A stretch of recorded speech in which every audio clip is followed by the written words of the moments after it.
भारतीय स्वातंत्र्याच्या अमृत महोत्सवी वर्षानिमित्त त्रिमूर्ती शिक्षण संस्थेचे श्रीमती विमलबाई उत्तमराव पाटील कला व कैलासवासी डॉक्टर भास्कर सदाशिव देसले विज्ञान महाविद्यालय साक्री, तालुका साक्री, जिल्हा धुळे, तसेच कवयित्री बहिणाबाई चौधरी उत्तर महाराष्ट्र विद्यापीठ जळगाव यांच्या संयुक्त विद्यमाने या ठिकाणी हा कार्यक्रम आयोजित करण्यात आलेला आहे। भारतीय स्वातंत्र्य लढ्यावर आधारित चर्चासत्र आयोजित करण्यात आलेले आहे। या चर्चासत्राचे उद्घाटक व अध्यक्ष आदरणीय आमच्या महाविद्यालयाचे प्राचार्य आबासाहेब डॉक्टर PS सोनवणे, तसेच या कोविड-19 चा प्रभाव असताना देखील कोणत्याही प्रकारचा एक्सक्यूज न दाखवता या महत्त्वाचा विषय हा समाजापर्यंत गेला पाहिजे, आमच्या विद्यार्थ्यांपर्यंत गेला पाहिजे, या महत्त्वपूर्ण हेतूने या चर्चासत्राचा विषय या ठिकाणी भारताचा स्वतंत्रता संघर्ष या अतिशय महत्त्वपूर्ण विषयावर आमच्या महाविद्यालयाचे प्राध्यापक शरद बाबूराव सोनवणे सर आपल्याला अतिशय महत्त्वपूर्ण असं मार्गदर्शन या ठिकाणी करणार आहेत। मी कार्यक्रमाच्या सुरुवातीला महाविद्यालयाचे प्राचार्य आबासाहेब डॉक्टर PS सोनवणे यांना विनंती करतो की त्यांनी कार्यक्रमाचं अध्यक्षस्थान स्वीकारावं आणि तसेच या कार्यक्रमाचं औपचारिक उद्घाटन करावं अशी आबासाहेबांना विनंती करतो। हॅलो, हा बोला आबासाहेब। सर हो हो, नमस्कार। आज भारताच्या स्वातंत्र्याची 75 वर्षे आझादी का अमृत महोत्सव या निमित्ताने महाराष्ट्र शासनाच्या परिपत्रकानुसार व कवयित्री बहिणाबाई चौधरी उत्तर महाराष्ट्र विद्यापीठ जळगाव यांच्या आदेशानुसार आज आमच्या त्रिमूर्ती शिक्षण संस्थेच्या श्रीमती विमलबाई उत्तमराव पाटील कला व कैलासवासी डॉक्टर भास्कर सदाशिव देसले विज्ञान महाविद्यालय साक्री या ठिकाणी हे ऑनलाईन चर्चासत्राचे आयोजन करण्यात आलेले आहे। मला अत्यंत आनंद होत आहे की या स्वातंत्र्य लढ्यावरती हा जो 75 वर्षीयच्या अमृत महोत्सव साजरा केला जातोय, मी एक त्याचा प्राध्यापक आहे आणि मला या सप्ताहाच्या म्हणजे 12 मार्च ते 5 एप्रिल या कालावधीमध्ये हा जो कार्यक्रम आयोजित केला जाणार आहे, या कार्यक्रमाचे उद्घाटक म्हणून राष्ट्रीय सेवा योजनेचे कार्यक्रम अधिकारी प्राध्यापक शरद सोनवणे आणि सहाय्यक कार्यक्रम अधिकारी डॉक्टर जागेदार साळुंके, महिला कार्यक्रम अधिकारी डॉक्टर करुणा अहिरे यांनी मला ही संधी दिली। प्रथम त्यांना मी धन्यवाद देतो आणि औपचारिक आजच्या या चर्चासत्राचे उद्घाटन झालं असं मी प्रथम जाहीर करतो। मित्रांनो, आपण पाहत आहोत की जवळजवळ 1 वर्षापासून म्हणजे 20 मार्च 2020 या दिवशी जनता कर्फ्यू हा लागू झाला होता आणि 22 मार्च 2020 पासून लॉकडाऊन हा सुरू झाला होता। आजही दुसऱ्या लॉकडाऊनच्या उंबरठ्यावरती आपण येऊन पोहोचलेलो आहोत। दुसरी लाट येण्याची दाट शक्यता आहे आणि असं असताना आपण घरात शांत बसलो नाही। ज्ञान हे कोणत्याही मार्गाने आपण मिळवत आहोत आणि म्हणून शासनाने देखील आणि आपणही या ठिकाणी घरी बसल्या प्रत्येकाला हे ज्ञानदानाचे कार्य करावं हे मनात धरून आपण हा चर्चासत्र आयोजित करत आहोत। या 12 मार्च ते 5 एप्रिल या कालावधीमध्ये आपल्याला या भारताच्या स्वातंत्र्याच्या अमृत महोत्सव निमित्ताने विविध कार्यक्रमांचे आयोजन करत आहे. त्यामध्ये सायकल रॅली आहे, विविध विषयांवरती निबंध स्पर्धा आहे, वक्तृत्व स्पर्धा आहे, महात्मा गांधी, सरदार वल्लभभाई पटेल, नेताजी सुभाषचंद्र बोस यांच्या कार्यावरती चित्र प्रदर्शन देखील आपल्याला करायचे. असं विविध कार्यक्रम शासनाने आपल्या समोर दिलेला आहे. आणि या कार्यक्रमापैकी आपण आज ही सुरुवात जे करत आहोत, चर्चासत्राने आपण ही सुरुवात करत आहोत. मित्रांनो, तर या भारतीय स्वातंत्र्य चळवळीचा इतिहास जर पाहिला, जर आपल्याला म्हणजे या ठिकाणी इंग्रज आलेत, व्यापारी म्हणून आलेत आणि या ठिकाणी राज्यकर्ते झालेत. म्हणजे खरं जर पाहायला गेलं की जर तुम्ही प्राचीन काळामध्ये गेलात, प्राचीन मध्यम काळामध्ये गेलात, तर या ठिकाणी मात्र या आपल्यातल्या भेदभावाचा फायदा या इंग्रजांना मिळाला आहे. मित्रांनो, तुम्हाला सांगतो, जर 1757च्या प्लासीच्या लढाईपासून आपण इतिहास पाहिला तर मात्र आपण पुढे 1857चा उठावापर्यंत येतो. आणि 1857च्या उठावामध्ये जर ज्या तारखेला उठाव करायचा आहे त्याच तारखेला त्याच वेळेला ठरल्यानुसार जर कदाचित उठाव झाला असता सर्वत्र, तर मी सांगतो की आपल्याला 90 वर्ष आधी भारताला स्वातंत्र्य मिळालं असतं. परंतु काही वेळेला आपल्यातील अतिउत्साहीपणा किंवा आपला जो संताप असतो, जो अनावर होतो, कंट्रोल केला जात नाही.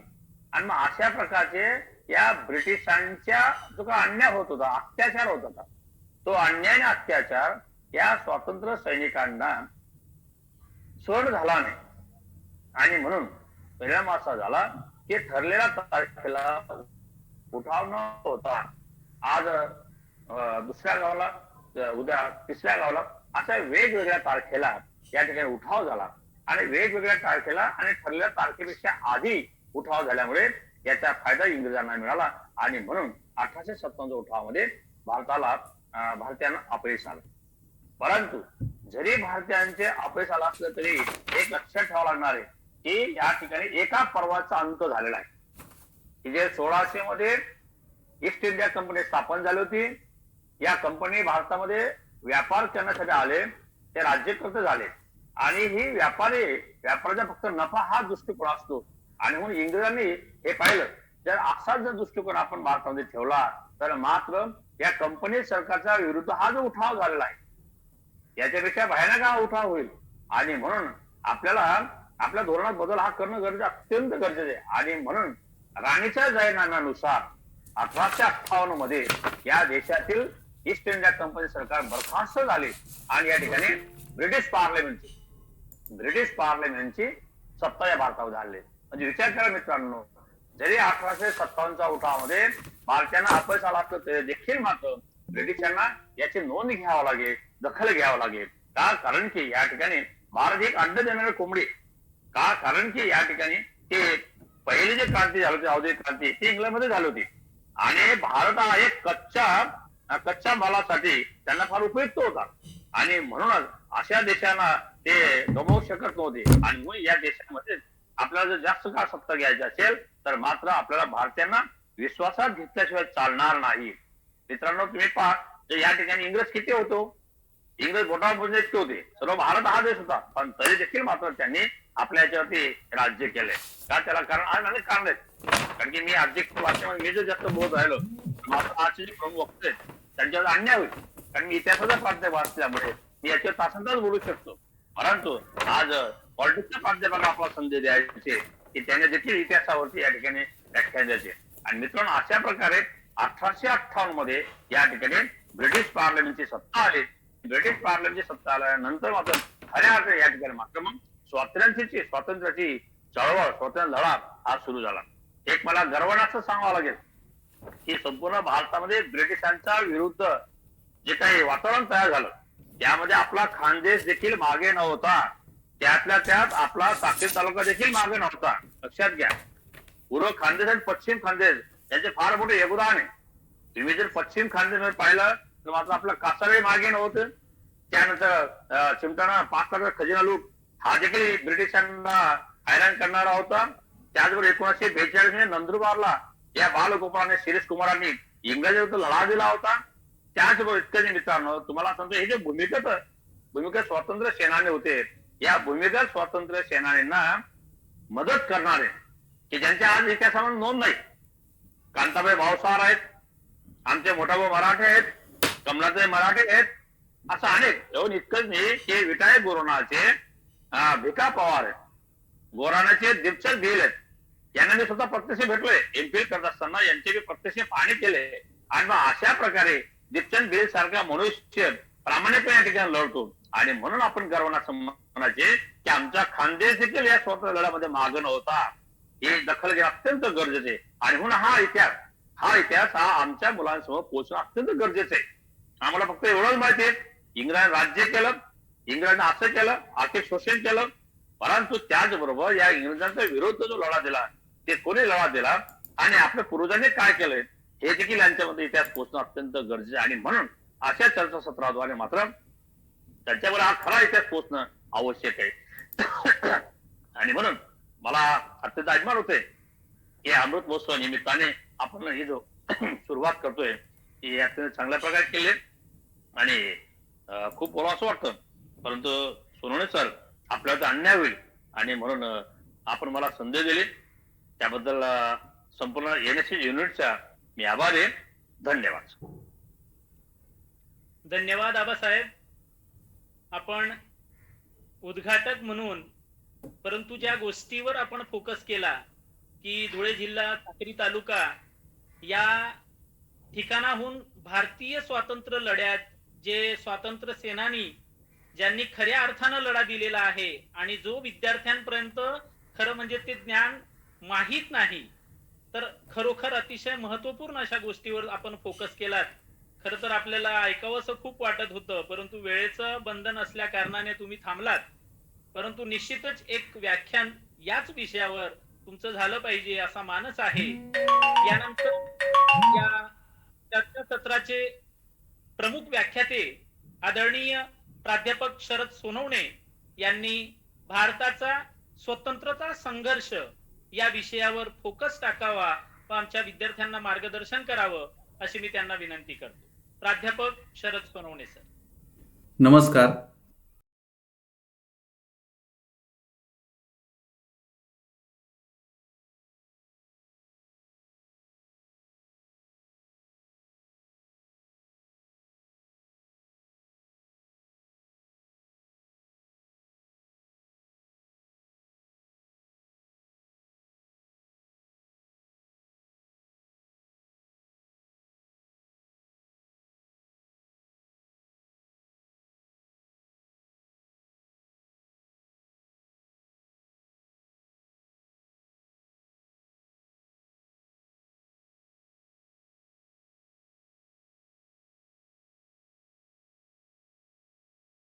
महाविद्यालयाचे माननीय प्राचार्य Abasaheb doctor PS Sonawane sir यांच्या प्रेरणेने आणि मार्गदर्शनाने हे चर्चासत्र या ठिकाणी आयोजित करण्यात आलेलं आहे.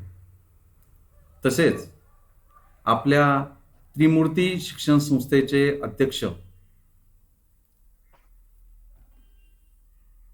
डॉक्टर मंगलाताई देसले, सचिव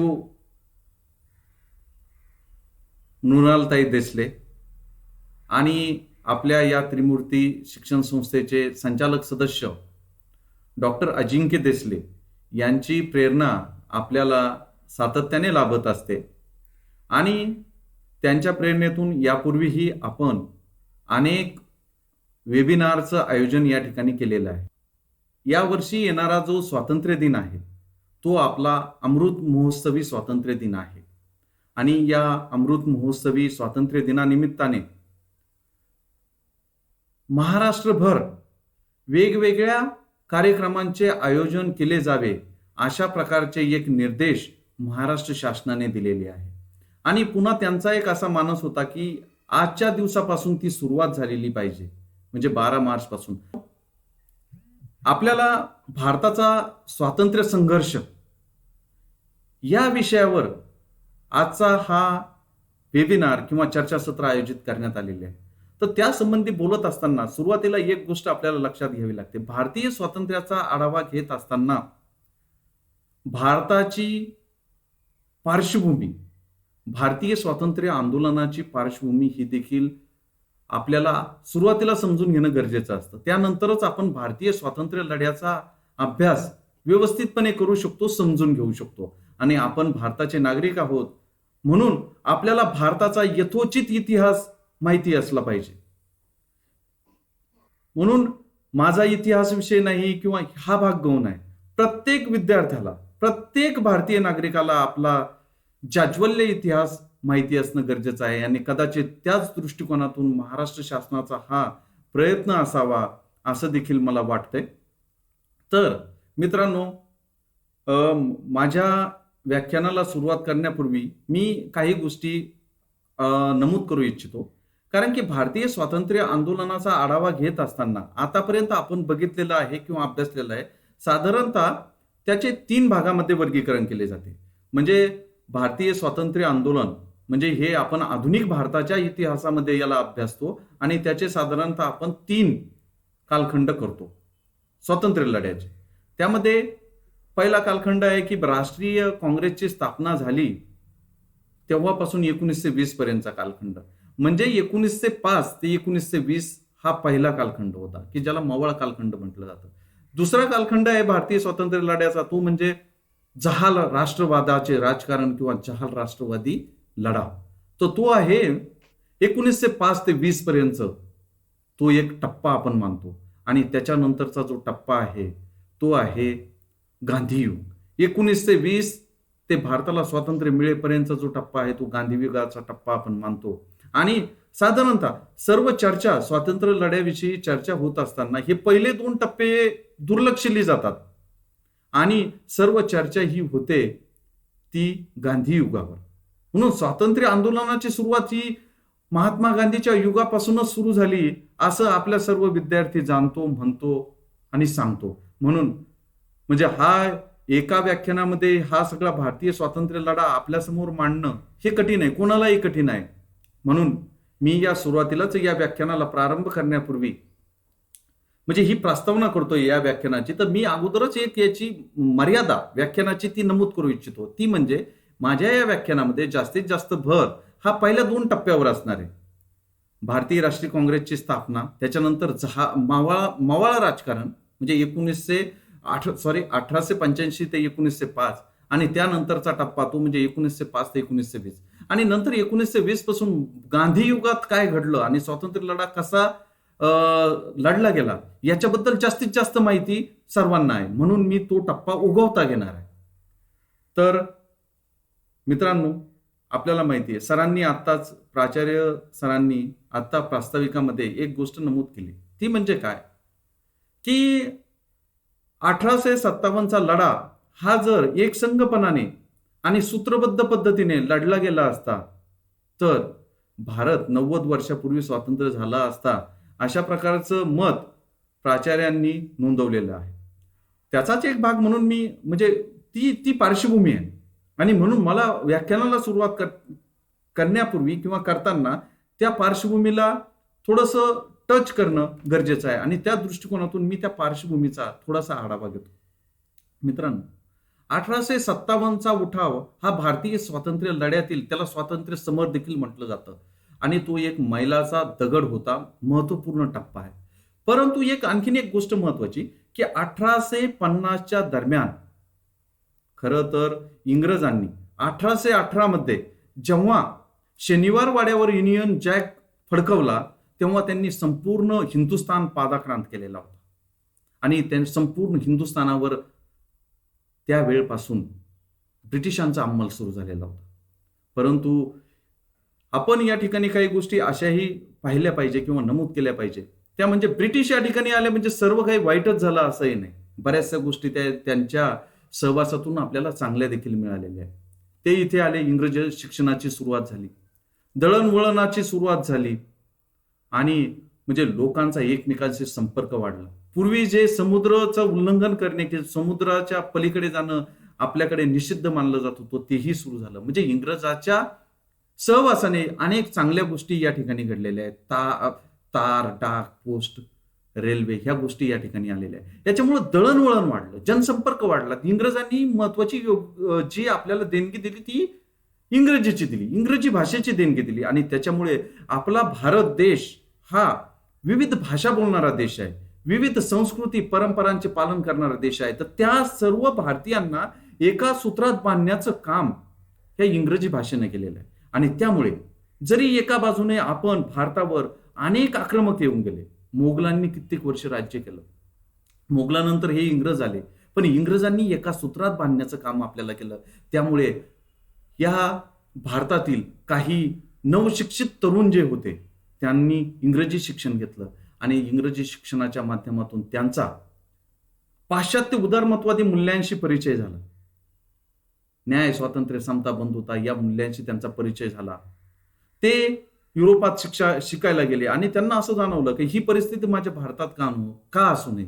हे जे ब्रिटिश आहे हे उदारमतवादी मूल्याचे भोगते आहे, पुरस्कर्ते आहे, मात्र इथे भारतामध्ये अशा प्रकारची पिळवणूक किंवा भारताला गुलामगिरीत का ठेवलं त्यांनी. म्हणून भारतामध्ये या नवशिक्षित युवकांनी अनेक संघटना स्थापन केल्या.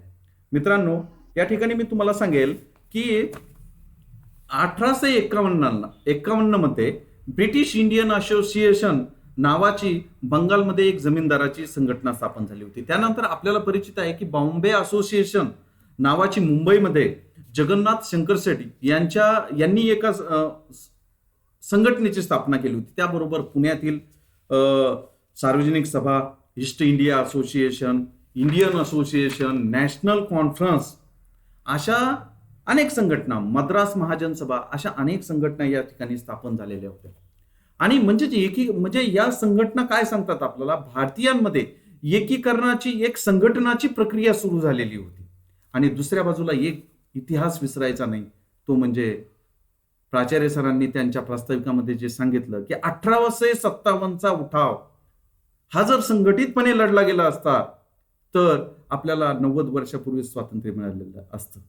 म्हणून ब्रिटिशांना सुद्धा याची जाणीव होती की अशा प्रकारचा उठाव पुन्हा एकदा जर भारतात घडून आला तर आपण या ठिकाणी राज्य करू शकणार नाही. म्हणून हे काही जे भारतीय आहे यांच्या मनातला काही जो काही असंतोष आहे तो खदखदत आहे, तर याला वाट करून देण्यासाठी एक सुरक्षा कवच, सेफ्टी वॉल म्हणून एखादी संघटना या ठिकाणी स्थापन झाली पाहिजे, केली पाहिजे असा विचार ब्रिटिशांच्या मनात आला. म्हणून एक भारतात काम केलेले निवृत्त ब्रिटिश अधिकारी ॲलन ह्यूम यांनी 1883 मध्ये कलकत्ता विद्यापीठामध्ये दीक्षांत समारोहामध्ये भाषण करताना असा विचार मांडला की भारतामध्ये जे नवशिक्षित तरुण आहे असे 50 जरी तरुण निर्माण झाले तर ते या देशाला बदलू शकतात, घडवू शकतात. आणि म्हणजेच त्यांच्या त्या विचारातून त्यांनी एक भारतामध्ये नवशिक्षित युवकांची एखादी संघटना स्थापन झाली पाहिजे असा एक विचार बोलून दाखवला होता. आणि त्यावेळचे जे भारतातले गव्हर्नर जनरल होते लॉर्ड डफरिन यांचंही असं मत बनलं की ज्या प्रकारे ब्रिटिश पार्लमेंटमध्ये विरोधी पक्षाची भूमिका असते की जी सरकारला त्यांच्या उणिवांची जाणीव करून देते, तशाच प्रकारची भारतामध्ये एक विरोधी पक्षाची भूमिका वठवेल अशी एखादी संघटना अस्तित्वात असली पाहिजे. आणि असं त्यांचंही गव्हर्नर जनरलचं मत होतं. आणि म्हणून या दोघांच्याही प्रेरणेने पुढे राष्ट्रीय काँग्रेसची स्थापना झाली हे आपल्याला समजून घ्यावे लागेल. म्हणजे इंग्रजांची भावना ही त्यांच्या सोयीची होती. म्हणजे त्यांना असं वाटत होतं की आपल्या हितसंबंधाचे रक्षण झाले पाहिजे, असा उठाव घडू नये म्हणून या ठिकाणी ही संघटना असली पाहिजे असा विचार किंवा हेतू ब्रिटिशांचा होता. आणि त्याच दृष्टिकोनातून 1884 मध्ये ॲलन ह्यूम यांनी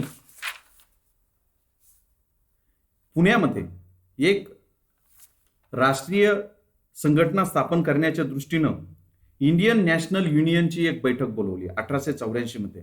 आणि त्या बैठकीमध्ये, त्या अधिवेशनामध्ये एक राष्ट्रव्यापी संघटनेची स्थापना करण्याचा हेतू होता. आणि परंतु त्या कालखंडामध्ये पुण्यामध्ये कॉलरा या आजाराची साथ असल्यामुळे ते अधिवेशन त्या ठिकाणी होऊ शकलं नाही. 25 ते 31 डिसेंबर 1885 मध्ये हे अधिवेशन पुण्याला होणार होते, परंतु त्या कॉलराच्या साथीमुळे ते अधिवेशन पुण्याला न घेता मुंबईला घेण्याचे ठरले आणि मुंबईला गवालिया टँक येथे जे गवालिया टँक नाही सॉरी तिथे 28 डिसेंबर 1885 मध्ये हे अधिवेशन भरलं आणि या अधिवेशनामध्येच भारतीय राष्ट्रीय काँग्रेसची स्थापना झाली. म्हणून आपण नेहमी म्हणतो की भारतीय राष्ट्रीय काँग्रेसची 1885 साली म्हणजे रीतसर स्थापना झाली आणि त्या 1885 पासून भारतातील संविधानिक राजकारणाला सुरुवात झाली. म्हणजे ब्रिटिशांनी या संघटनेला मान्यता दिली होती आणि या ब्रिटिशांच्या सहकार्याने प्रेरणेने स्थापन झालेल्या संघटनेमार्फत भारतीय स्वातंत्र्य लढ्याची मुळे रोवली गेली, मुळे पेरली गेली आणि या 1885 पासूनच पुढे भारतीय स्वातंत्र्य लढ्याची हळूहळू वाढ झालेली. सुरुवातीला जेव्हा असं म्हणतोय की भारतीय स्वातंत्र्य लढ्याची बीजे पेरली गेली, मग सुरुवातीच्या काळात त्या बीजाचं अंकुर होतं आणि नंतर ते वृक्ष पुढे मोठा झालेला आहे, तो बहरलेला आहे. म्हणून सुरुवातीच्या काळात या भारतीय राष्ट्रीय काँग्रेसची जी भूमिका होती ती भूमिका ही मवाळ स्वरूपाची होती किंवा नेमस्त स्वरूपाची होती आणि म्हणून भारतीय राष्ट्रीय काँग्रेसचं राजकारण देखील नेमस्त किंवा मवाळ स्वरूपाचं होतं.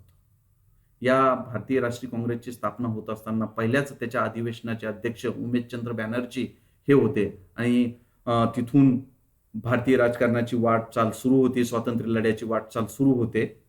आता या सुरुवातीच्या कालखंडामध्ये या भारतीय राष्ट्रीय काँग्रेसवर दादाभाई नौरोजी, उमेशचंद्र बॅनर्जी, सुरेंद्रनाथ बॅनर्जी, फिरोज शहा मेहता, गोपाळकृष्ण गोखले अशा उदारमतवाद्यांचा प्रभाव होता आणि नेमस्तवाद्यांचा प्रभाव होता. ते नेमस्तही होते आणि उदारमतवादी होते.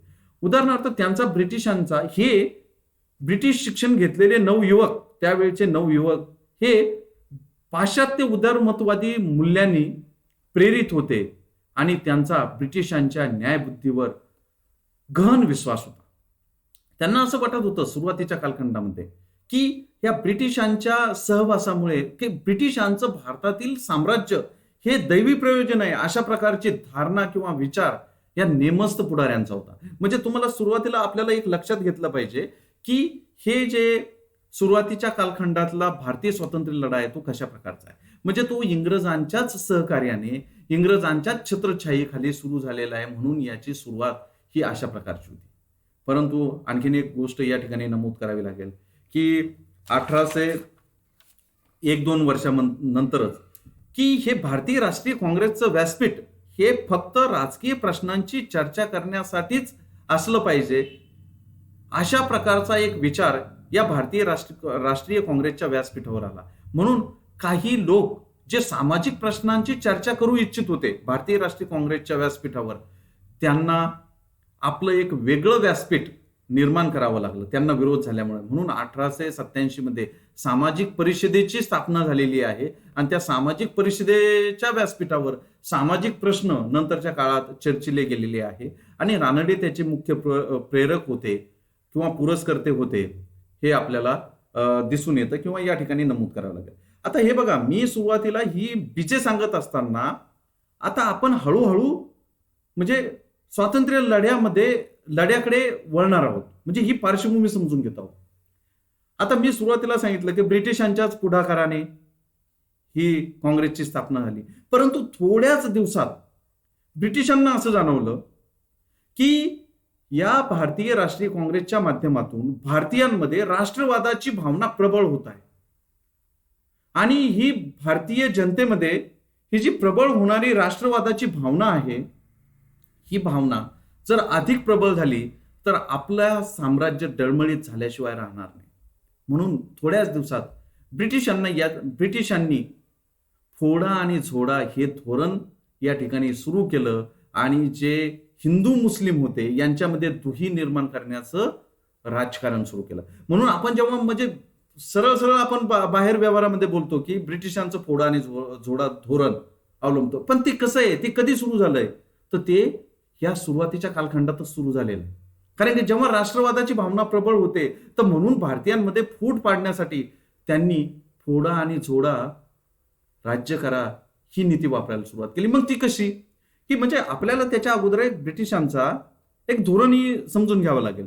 कारण की 1857चा जेव्हा उठाव झाला होता, तर त्यावेळेस त्या उठावास प्रामुख्याने फक्त मुस्लिम लोक किंवा मुस्लिम राज्यकर्ते जबाबदार आहेत अशी ब्रिटिशांची धारणा होती, समज होती. म्हणून त्यांनी 1857 नंतर ब्रिटिशांना प्रशासनापासून दूर ठेवलं होतं. त्यांना हिंदूंना जवळ करून त्यांनी ब्रिटिशांना म्हणजे एक अडगळीत टाकण्याचं काम केलेलं होतं. म्हणून कारण की त्यांना असं वाटत होतं की म्हणजे हे 1857च्या उठावाला जबाबदार हे मुस्लिम आहे, म्हणून ते ब्रिटिशांनी मुस्लिमांना दूर सारण्याचं धोरण सुरू केलं होतं. परंतु आता जेव्हा गरज पडली तेव्हा ब्रिटिशांनी मुस्लिमांना जवळ करण्याचं धोरण सुरू केलेलं आहे. थोड्याच कालावधी म्हणजे 1886-87 पासूनच त्यांच्यामध्ये ही भावना निर्माण झाल्याचे आपल्याला दिसून येते. आता या संदर्भात ही भावना प्रबळ केव्हा झाली, तर 1891 मध्ये सर विल्यम हंटर यांनी द इंडियाज मुसलमान्स नावाचं एक पुस्तक लिहिलं. आणि त्या पुस्तकामध्ये या प्रकारचा विचार त्यांनी नमूद केलेला आहे की भारतामध्ये राष्ट्रवादाची भावना प्रबळ होत आहे, म्हणून एक प्रतिसंतुलक या ठिकाणी निर्माण करणं गरजेचं आहे. आणि म्हणून या हिंदूला एक संतुलित करण्यासाठी मुस्लिमांना जवळ करण्याची नीती अवलंबणं गरजेचं आहे. म्हणून त्या धोरणाचा, नीतीचा अवलंब ब्रिटिशांनी सुरू केलेला आहे. आणि त्यावेळचे गव्हर्नर जनरल डफरिन, जे सुरुवातीला काँग्रेसच्या स्थापनेचे पुरस्कर्ते होते किंवा त्यांनी त्याला सहकार्य केलेलं होतं, तर त्यांनी मुस्लिमांना त्यांच्या वेगळेपणाची जाणीव करून द्यायला सुरुवात केली. त्यांनी मुस्लिमांना सांगायला सुरुवात केलं की या ठिकाणी आम्ही निघून गेलो तर काय होणार आहे, की या ठिकाणी हिंदूंचं राज्य निर्माण होणार आहे, तुम्हाला काय भेटणार आहे. म्हणून एक मुस्लिमांमध्ये विभाजनाची प्रवृत्ती कशी निर्माण होईल या प्रकारचे नीती या डफरीनने अवलंबण्यास सुरुवात केलेली आपल्याला दिसते. मग त्यांनी मुस्लिमांना थोडंसं जवळ करण्यासाठी काय केलं, की मुस्लिमांना हज यात्रेसाठी ज्या अडचणी येत होत्या त्या दूर करण्यासाठी प्रयत्न केले.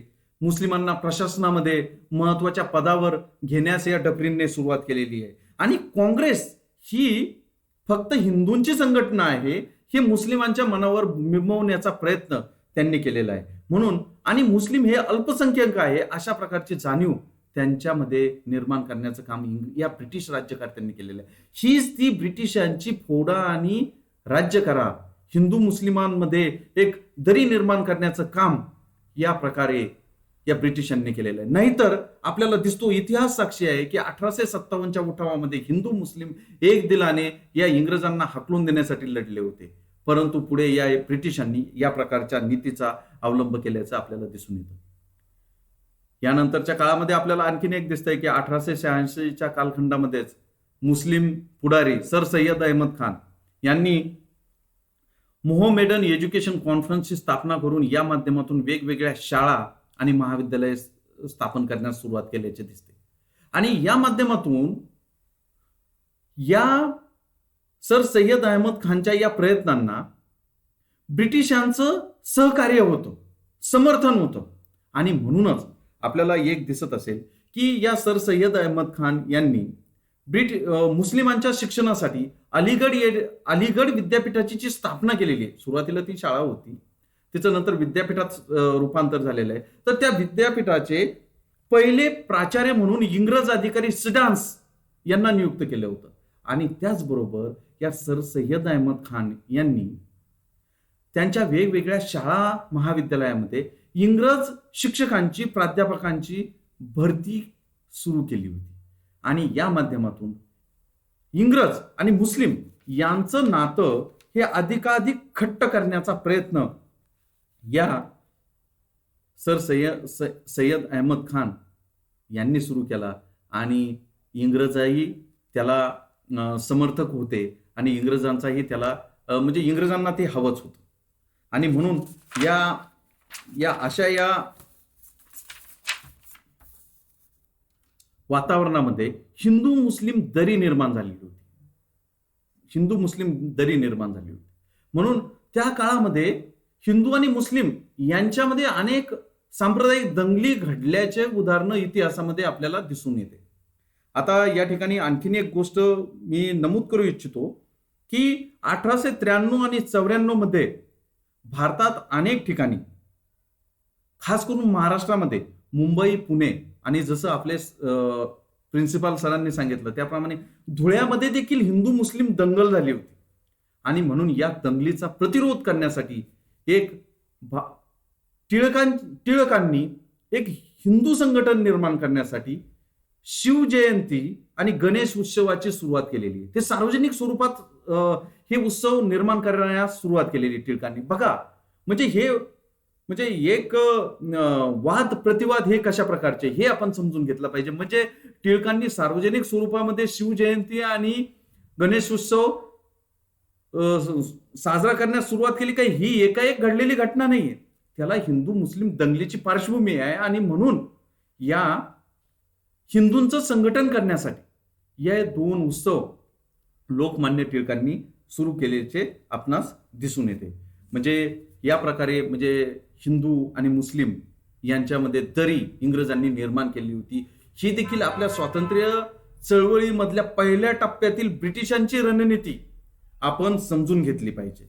पुढे आपल्याला हे देखील माहिती आहे की 1905 साली भारतामध्ये जो गव्हर्नर जनरल म्हणून आला लॉर्ड कर्झन याने बंगालची फाळणी केलेली आहे. आणि त्या फाळणीचं कारण देत असताना त्यांनी प्रशासकीय कारण दिलेलं आहे, परंतु त्याचा मूळ हेतू हिंदू आणि मुस्लिम यांची विभागणी करणे हाच होता. आता त्याच्या विरोधामध्ये पुढे लोकमान्य टिळकांनी एक प्रचंड वंगभंग आंदोलन सुरू केलेलं आहे. आणि या वंगभंग आंदोलनाच्या वेळी, या आंदोलनादरम्यानच त्यांनी या चतुसूत्रीचा नारा दिलेला आहे. ब्रिटिशांचा प्रतिकार करण्यासाठी त्यांनी चतुसूत्री दिली. स्वराज्य, स्वदेशी, बहिष्कार आणि राष्ट्रीय शिक्षण या चतुसूत्रीची सुरुवात केलेली. आणि पुढे इंग्रजांना या आंदोलनापुढे नमावं लागलं आणि 1911 साली बंगालची फाळणी ही रद्द करावी लागली. मी आणखीन माझ्या मुद्द्याला सोडत नाही, तो म्हणजे मी खास करून हिंदू मुस्लिम वैमनस्याची पार्श्वभूमी सुरुवातीच्या काळातील याच्यावरही मी फोकस करतोय. कारण शेवटी ही जी सुरुवातीच्या काळामध्ये ब्रिटिशांनी ही बीजे रोवलेली आहे हिंदू मुस्लिम म्हणजे वैमनस्याची, त्या वैमनस्यानी पुढे आपल्याला जेव्हा भारताला स्वातंत्र्य मिळालं तर भारताचे 2 तुकडे करूनच भारताला स्वातंत्र्य मिळालेलं आहे. म्हणून ही जी बीजे कुठे रोवली गेलेली आहे हे पाहणं आणि हे समजून घेणं फार गरजेचं आहे. म्हणून ह्या टप्प्यामध्ये मी ह्या गोष्टीवर अधिकचा भर देत आहे. आता यानंतर आपल्याला सांगावं लागेल की पुढे ब्रिटिशांच्या समर्थनातूनच ब्रिटिशांनी जेव्हा मुस्लिमांना जाणीव करून दिले की तुम्ही अल्पसंख्य आहात आणि काँग्रेस ही मुस्लिमांची संघटना आहे, म्हणून ब्रिटिशांच्या समर्थनातून पुढे 1906 मध्ये ढाका येथे नवाब मोहसिन मुल्क आणि मुस्ताक हुसेन यांच्या पुढाकाराने मुस्लिम लीगची स्थापना झालेली आहे 1906 साली. हा भारतीय राजकारणातला सर्वात महत्वाचा टप्पा आहे. इथून खऱ्या अर्थाने मुस्लिम संप्रदायवादाला एक संघटनात्मक स्वरूप आलेलं आहे, हे लक्षात घेतलं पाहिजे आपण. आणि त्याचा प्रतिवाद म्हणून हिंदू महासभा देखील स्थापन झालेली आहे, हे देखील आपल्याला विसरता येणार नाही. कारण की हे सांप्रदायिक राजकारण पुढे अशाच प्रकारे बळावत गेल्याचं आपल्याला दिसून येतं. पण फार सांप्रदायिक राजकारणामध्ये मला या ठिकाणी घुसायचं नाही. परंतु एक गोष्ट या ठिकाणी आणखी सांगतोय की मी जेव्हा सांगतोय की वंगभंग आंदोलनाच्या दरम्यान हे जे काही टिळकांनी जी चतुसूत्रीचा नारा दिला होता, तर ती चतुसूत्री ब्रिटिशांना म्हणजे एक स्वराज्य, स्वदेशी, बहिष्कार आणि राष्ट्रीय शिक्षण हा नारा दिला होता. तो हा जहालवादाकडे आणि ब्रिटिशांना अधिकाधिक आघात करणारा विचार होता. म्हणून हा एक जहालवादी विचार होता. मग याला विरोध भारतीय राष्ट्रीय काँग्रेसमधल्या नेमस्थांनी, मवाळांनी या विचाराला विरोध केल्याचे आपल्याला दिसून येते. म्हणून राष्ट्रीय काँग्रेसमध्ये एक प्रकारची धुसफूस निर्माण झाली होती. कारण की हा विचार नकोय, म्हणजे आक्रमक विचार काँग्रेसने अंगीकारायला नको अशी नेमस्थांची भूमिका होती. तर जे टिळकांसारखे जहालवादी होते, तर त्यांची भूमिका होती की आपण आक्रमक भूमिका घेतली पाहिजे, तरच आपल्याला ब्रिटिशांकडून वेगवेगळ्या सुधारणा पदरात पाडून घेता येईल. आणि म्हणूनच पुढे 1906चं अधिवेशन झालं कलकत्ता येथे. तर ते कलकत्ता अधिवेशनामध्ये देखील शेवटी अध्यक्षपदावरून वाद होते, परंतु दादाभाई नौरोजी यांची अध्यक्षपदासाठी नाव निर्देशित करण्यात आलं आणि दोन्ही गट, जहाल आणि मवाळ, म्हणजे तोपर्यंत ते गट पडलेले नव्हते, पण तशी धुसफूस होती, तर ते शांत झाले आणि त्यांच्या नावाला मान्यता देण्यात आली. परंतु पुढे 1907 साली सुरत अधिवेशनामध्ये या चतुसूत्रीच्या मुद्द्यावर आक्रमक भूमिका घेणारा, हा चतुसूत्रीचा मुद्दा पुढे रेटणारा आणि त्या संबंधीचा ठराव आपण अधिवेशनात केला पाहिजे, म्हणून तशा प्रकारचा आक्रमक स्वरूपाचा, आक्रमक स्वभावाचा अध्यक्ष या अधिवेशनाचा असायला पाहिजे, अशी भूमिका ही जहालवाद्यांची होती. म्हणून त्यांनी लाला राजपत राय किंवा लोकमान्य टिळक या अधिवेशनाचे अध्यक्ष झाले पाहिजे, एक अशी मागणी केली. तर नेमस्थानकडून बिहारी बोस यांचं नाव पुढे करण्यात आलं. परंतु या अधिवेशनामध्ये पुढे वाद झाला. वाद होऊन, म्हणजे या ठिकाणी सर इतिहासाचे म्हणजे अभ्यासक आहेत, म्हणून मला जास्त त्यांच्या एवढी माहिती नाही, पण तरी माझ्या माहितीनुसार त्या ठिकाणी आपण जसं बघतो, तो एकमेकाला सदस्यांनी खुर्च्या फेकून मारल्या, म्हणजे अशी भांडणं झालेली प्रत्यक्षामध्ये. आणि त्याच्यानंतर डायरेक्ट लोकमान्य टिळकांना या राष्ट्रीय काँग्रेसमधून काढून टाकण्यात आलं आणि या राष्ट्रीय काँग्रेसचे 2 गट तिथेच पडले. तो म्हणजे एक जहाल गट आणि दुसरा मवाळ गट. तर म्हणजे हा जो मवाळ गट होता, तो गोखलेंच्या नेतृत्वाखाली मवाळ गट होता, तर टिळकांच्या नेतृत्वाखाली जहाल गट या ठिकाणी अस्तित्वात आल्याचं आपल्याला दिसून येतं. आणि याच्यानंतरच आपल्याला बघता येईल की पुढे लोकमान्य टिळकांनी ब्रिटिश शासनाविरोधात जे वृत्तपत्र सुरू केले होते, त्यांचे केसरी आणि मराठा, यामधून जहाल लिखाण करणं चालूच ठेवलेलं होतं. आणि त्या लिखाणाच्याच कारणावरून लोकमान्य टिळकांना काळ्या पाण्याची शिक्षा करण्यात आली आणि मंडालेच्या तुरुंगामध्ये त्यांना पाठवण्यात आलेलं होतं, ब्रह्मदेशामध्ये. आणि त्यानंतर त्यांची सुटका 1915 मध्ये त्यांची सुटका झालेली आहे. आणि सुटका झाल्यानंतर हे जे टिळक होते, यांना राष्ट्रीय काँग्रेसमधून बाहेर काढलेलं होतं. आणि त्यांना एका गोष्टीची कल्पना होती की आपल्याला जे काही काम करायचंय, देशासाठी काम करायचंय, तर काँग्रेसमध्ये प्रवेश मिळाल्याशिवाय आपल्याला हे काम पुढे रेटता येणार नाही.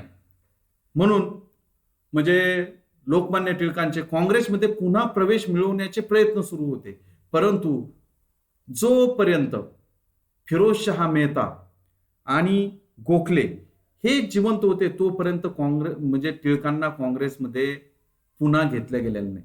परंतु 1915 मध्ये या दोघांचंही निधन झालं, मेहता आणि गोखले, आणि टिळकांचा काँग्रेसमध्ये पुनर्प्रवेश झालेला आहे. याच काळामध्ये आणखीन एक घटना घडलेली आहे, आणि ती घटना म्हणजे की जे 1893 साली आफ्रिकेत गेलेले गांधी होते, महात्मा गांधी त्यांना पदवीनंतर गेली, ते 45 वर्षानंतर 1915 मध्ये भारतात अवतरले होते.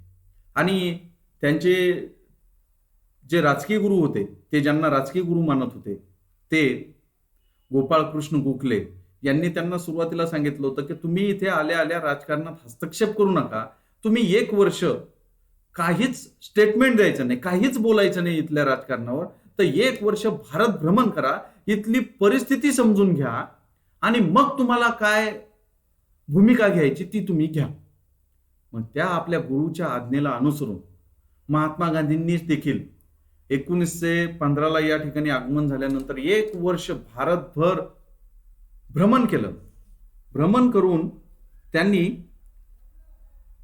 भारत देश समजून घेतला. 1 वर्षानंतर बरोबर 1916 मध्ये त्यांनी चंपारण्य सत्याग्रह, खेडा सत्याग्रह हे सत्याग्रह करून सुरुवात केली आपल्या राजकीय जीवनाला. परंतु एक गोष्ट आणखीनही लक्षात ठेवायची की तोपर्यंत टिळकांचंच नेतृत्व हे अग्रमान्य होतं.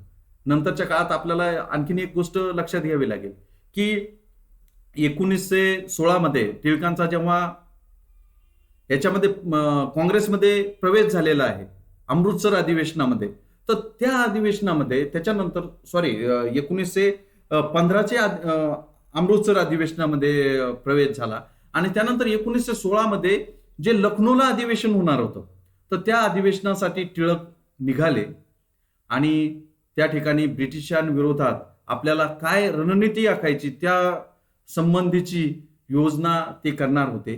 तर त्या अधिवेशनात टिळक गेलेले आहे लखनौला आणि त्या अधिवेशनातच टिळकांनी एक नारा दिलेला आहे.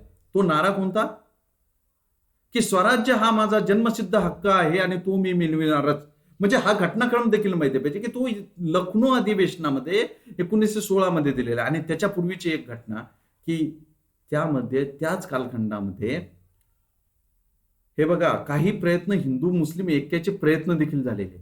तर टिळक आणि जिना, बॅरिस्टर जिना, की जे पूर्वी पाकिस्तानचे राष्ट्रपिता गणले जातात, यांनी 1916 मध्ये या दोघांनी आपापसात चर्चा करून असं म्हणजे एका विचारावरती आले की आपण हिंदू मुस्लिम असे जर वेगवेगळे लढत राहिलो तर ब्रिटिश या ठिकाणी आपल्याला कधीच जाणार नाही आणि आपल्याला जुमानणार नाही आणि कोणत्याही प्रकारच्या सुधारणा आपल्याला या ठिकाणी मिळणार नाही, स्वयंशासन आपल्याला प्राप्त होणार नाही. म्हणून हिंदू मुस्लिम या दोघांनीही एकत्रितपणे एक दिलाने लढले पाहिजे. या दृष्टिकोनातून हिंदू मुस्लिम ऐक्याचा लोकमान्य टिळक आणि जिना या दोघांच्या प्रयत्नातून 1916 साली लखनौ करार झालेला होता आणि तो एक मोठा प्रयत्न होता. आणि त्याच्यानंतर आपल्याला माहिती आहे की 1919 मध्ये मॉन्टेग्यू चेम्सफर्ड सुधारणा या ठिकाणी भारतीयांना मिळणार होत्या.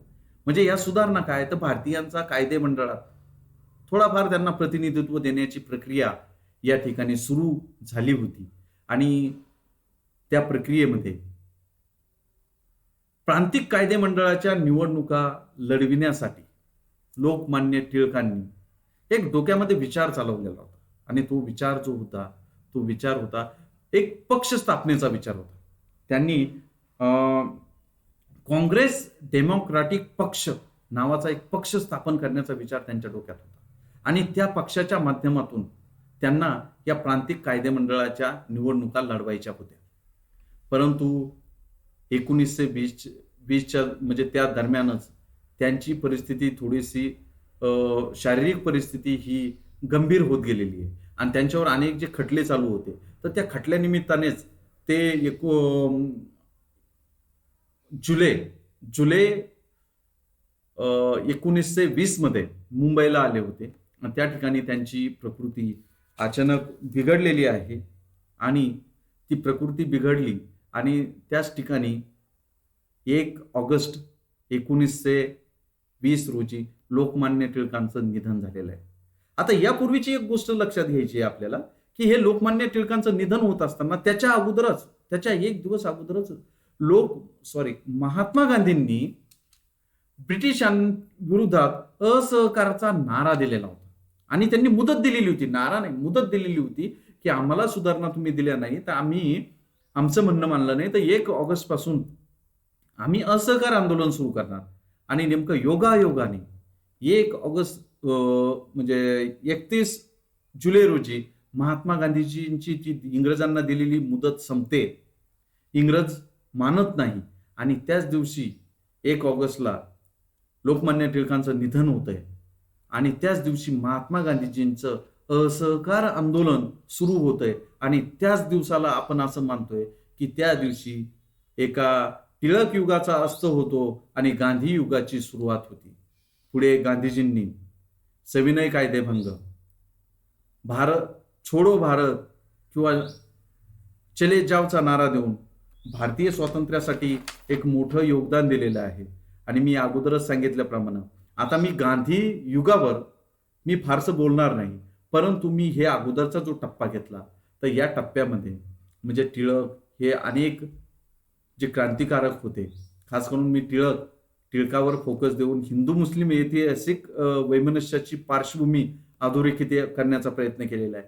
म्हणजे सुरुवातीच्या काळात म्हणजे आणखीन एक गोष्ट मी या ठिकाणी नमूद करू इच्छितो की सुरुवातीला जे जिना राष्ट्रवादी स्वरूपाचे ते हिंदू मुस्लिम ऐक्याचे समर्थक असणारे जिना पुढे 1937 साली 36-37 साली हे कट्टर सांप्रदायिक बनतात. जिना हा माणूस एकदम धर्मातीत माणूस होता, धर्माला न मानणारा माणूस होता. हा माणसाचा आजही फोटो पाहिला तर तुम्ही कधी दाढी घातलेली दिसत नाही. हा माणूस कधी मस्जिदीमध्ये गेलेला नाही, परंतु पुढे हाच एक धर्मनिरपेक्ष माणूस पुढे एक धार्मिक सांप्रदायिक राजकारणाचा पुरस्कर्ता बनला आणि त्यांनीच डायरेक्ट ऍक्शन प्रत्यक्ष कृतीदीनची घोषणा देऊन पुढे मुस्लिमांच्या समस्यावर एकच उपाय सांगितला की भारताची फाळणी हा एकच उपाय होऊ शकतो. आणि म्हणून या पुढे सुरुवातीला राष्ट्रवादी असणारे जिना पुढे सांप्रदायिक बनतात आणि त्यांच्याच पुढाकारातून भारताची फाळणी होऊन भारत आणि पाकिस्तान असे 2 देश निर्माण होतात. परंतु या ठिकाणी मी या व्याख्यानाचा समारोप करताना एक गोष्ट नमूद करू इच्छितो ती म्हणजे जो माणूस सांप्रदायिक जिना होता, म्हणजे नंतरच्या काळात सांप्रदायिक, त्याने एका धार्मिक राष्ट्राची निर्मिती केली, धर्माधिष्ठित राष्ट्राची निर्मिती केली पाकिस्तान. आणि जो माणूस महात्मा गांधी हा धार्मिक वृत्तीचा माणूस होता, या धार्मिक वृत्तीच्या माणसाने एका धर्मनिरपेक्ष देशाची निर्मिती केली आणि त्या धर्मनिरपेक्षतेच्या तत्वासाठीच त्यांनी आपल्या जीवाचं बलिदान देखील दिलेलं आहे. अशा प्रकारे हे भारतीय स्वातंत्र्य आंदोलनाच्या आढावा घेत असताना मी माझ्या स्वतःच्या अल्प वाचनानुसार काही विचार मांडण्याचा प्रयत्न केलेला आहे. तर या वाटचालीच्या संदर्भात मी सुरुवातीला सांगितलं होतं त्याप्रमाणे मी जास्तीत जास्त प्रकाश 1920 पर्यंत टाकणार आहे. तर आपल्याला उपस्थितांना काही प्रश्न असेल तर आपण विचारू शकता. मला त्याचं जर उत्तर देता आलं तर मी प्रयत्न करेन.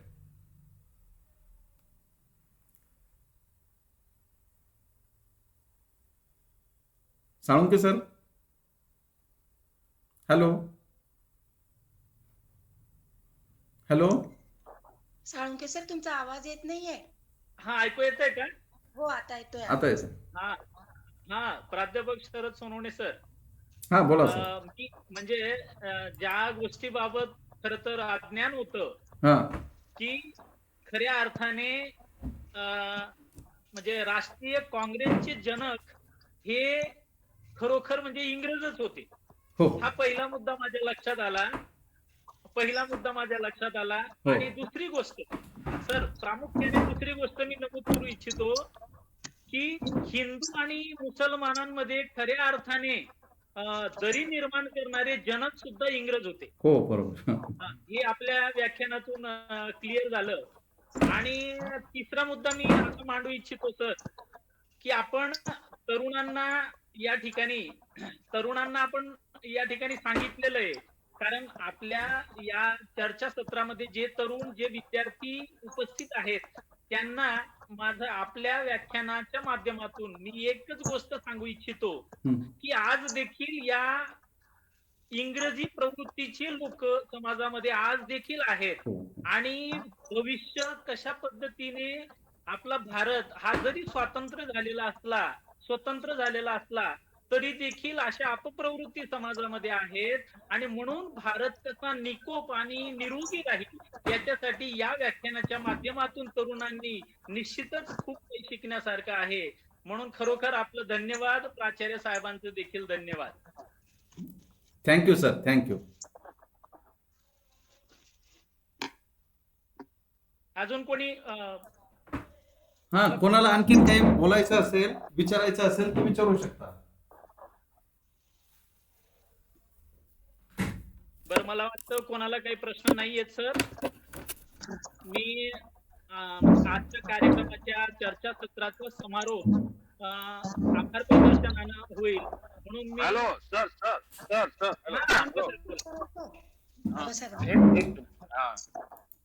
हॅलो.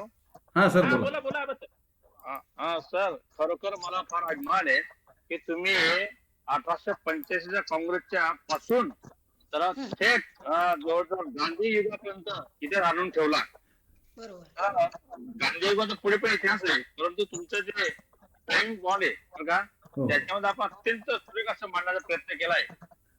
म्हणजे 1905 असेल बंगाली फाळणी, 1906 मुस्लिम लीग असेल, 1909 मध्ये पार्लमेंट सुधारणा कायदा असेल, त्याच्यानंतर एक मध्ये फक्त एक कालखंड सुद्धा 1911चा बरं का, की ज्यावेळेस त्या त्या कायद्याने बंगालची फाळणी रद्द झाली. परंतु पुढे तुम्ही 1916च्या लखनौ करार हा बरोबर आठवला तुम्हाला, आणि त्याच्यामध्ये हे जे काही एकत्र आणण्याचा प्रयत्न होता हा खूप चांगला होता. इतिहास म्हणजे इतिहासाचा प्राध्यापक म्हणून तुमचं पूर्ण व्याख्यान ऐकलंय.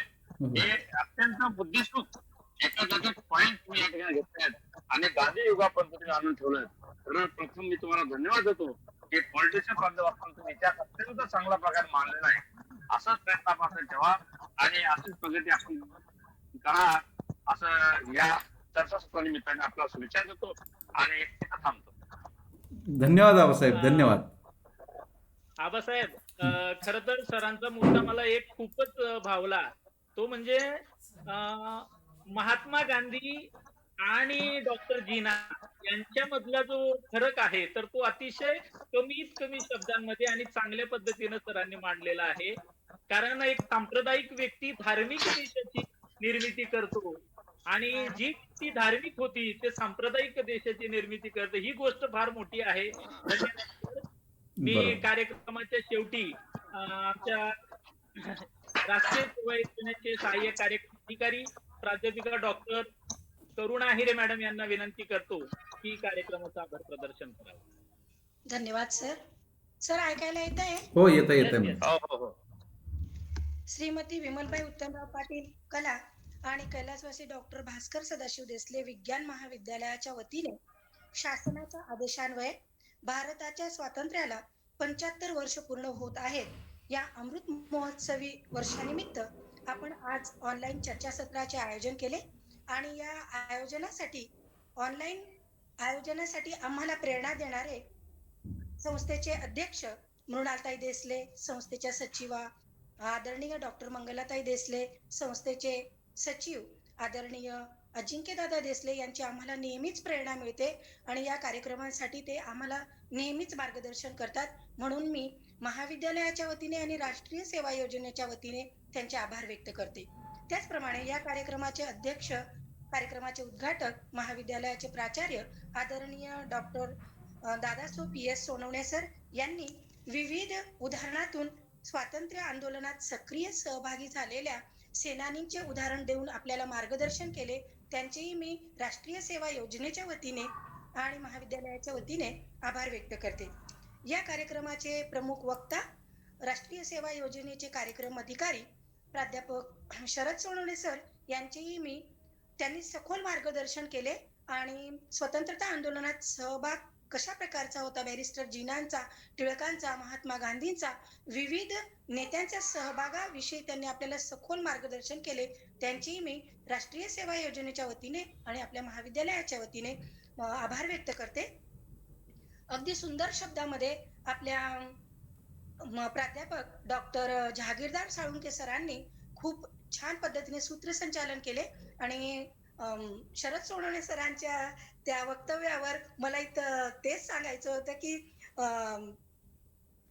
या गोष्टींनी कशा प्रकारे व्यक्ती बदल होऊ शकतो हेही त्यांनी आपल्याला सांगून दिलं. त्याबद्दल त्यांचेही मी आभार व्यक्त करते राष्ट्रीय सेवा योजनेच्या वतीने आणि आपल्या महाविद्यालयाच्या वतीने. या कार्यक्रमाला संपूर्ण ऑनलाईन जे उपस्थित होते आपले सहकारी, आपले विद्यार्थी, सर्वांचे मी महाविद्यालयाच्या वतीने आणि आपल्या राष्ट्रीय सेवा योजनेच्या वतीने आभार व्यक्त करते. अध्यक्षांच्या वतीने कार्यक्रम संपला असे जाहीर करते.